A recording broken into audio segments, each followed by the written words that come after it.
In today's video, I'm going to teach you how to build Salesforce conversion reports, and trust me, by the end of this, you'll have a powerful tool to monitor your leads effectively. Creating these reports can seem daunting, but we're here to break it down into some simple steps. First things first, we need to log into Salesforce. This is your starting point for everything you'll do today. Ensure you have your credentials ready, and as soon as you enter your information, you'll find yourself on the Salesforce dashboard. Once you're in, navigate over to the Reports tab. You'll want to click on New Report. This is where you'll start building your custom report to track conversions. The interface might display various report options, but don't worry, it's pretty intuitive.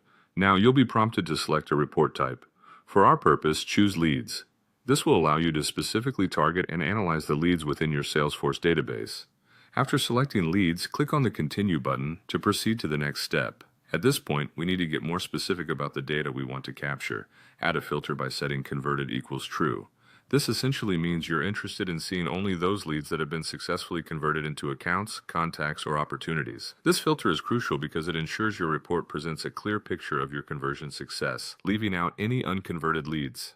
Next, it's time to group your data. You'll do this by grouping the rows by the Create Date. This feature allows you to recognize and analyze the timeline of your lead conversions. By looking at when conversions happen, you can identify trends and peak periods of successful engagement, giving you insights into your sales performance over time. Now, to make your report as informative as possible, you'll want to add a few key columns. These should include lead source to track where your leads are coming from, and owner to see who is responsible for each conversion. Additionally, include the converted account, contact, as opportunity fields to give straightforward insights into what each lead converted into. This setup furnishes you with a comprehensive view of your lead engagement process and success. Once all your filters and columns are configured, it's time to save your hard work.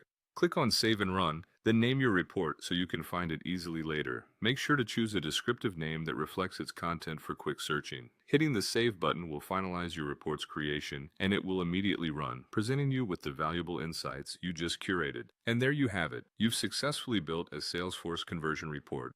By following these steps, you've created a tool that allows you to track conversions with precision, providing critical insights into your lead conversion strategies. Remember, regular analysis of the conversion reports can help fine-tune your lead management process, enhancing your sales efficiency over time. Thanks for watching, and happy reporting.